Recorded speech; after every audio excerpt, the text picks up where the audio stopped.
Da iawn, Coral. Yeah, da iawn. Da iawn. Right te. It's time. Mae'n amser am... Nodyn Nia. Nodyn iaith Nia. Iaith Nia. Nodyn iaith, yes. Okay.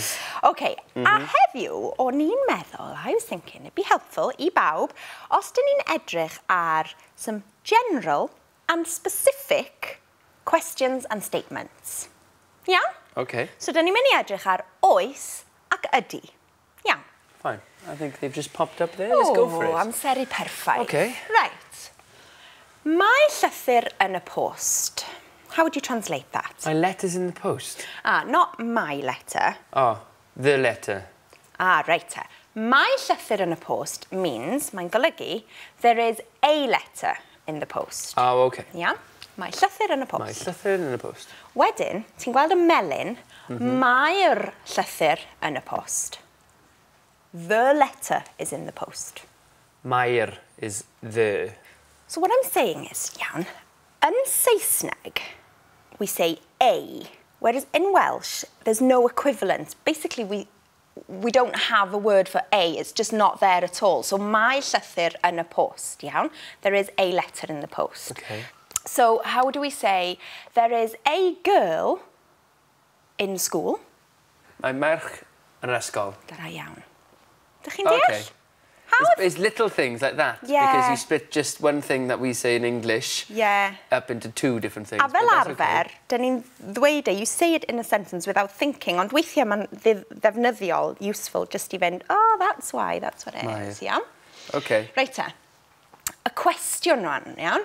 So, is there a letter in the post? Os. Llythyr yn y post. Da iawn. Is there a shoe on the sofa? Os ysgyd ar y sofa. Iawn. Oh, could you with a good South Walian accent? Os, neu yn y gogledd, oes. Oes esgyd ar y soffa. Da iawn. Iawn. Both of them are right, by the way. Don't go fighting over it. Problem. Both right. Pawb yn ffrindiau. Aye. Right. Specific now. Is the letter in the post? Ydy'r llythyr yn y post. Da iawn. So, oes, is there a? Ydy'r is and it goes back to, you've got to listen to the first word most of the time with Welsh, don't you? To get the answer. You've so if you wanted to answer yes to, is there a letter in the post? Oes llythyr yn y post? Os. Ydy'r llythyr yn y post? Ydy. Ydy. So dych chi'n gwrando ar y dechrau. Because I don't see. I just kind of pick up somewhere. Could you add in your, we'll have to add a little item, nodyn iaith Matt. You don't need me. Teaching the nation. That's very true, actually. Teaching the nation nodyn without iaith my help. Matt next week. Okay, I'm going to help you. I've got a little rhyme. Ich helpu chi I gofio hyn, iawn? Okay.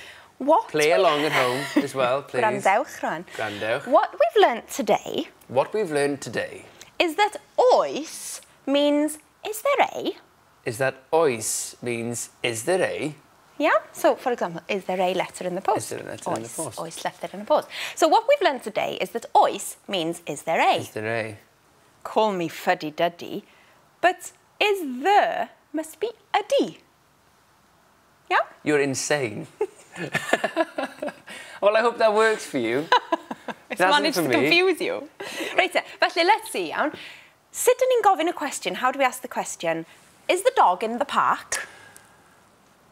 Is the, not is a, so is a is oes. Is the, so is ydy'r ci yn y parc. Parc. Parc, dim treiglo. Dim treiglo. Dim treiglo. Is there a dog in the park? Oes ci yn y parc. Da iawn. What we've learnt today is that oes means, is there a? And poems don't work if Nia writes them. What's next? A wers Cymraeg. A wers Cymraeg. Oh, hapus. Yeah. And there are scenes of near nakedness in a wers Cymraeg, yma. Near nakedness? No, not... Near nakedness. Are you nude in the next item? No, not Nia. Nia. Nia. Gwyliwch.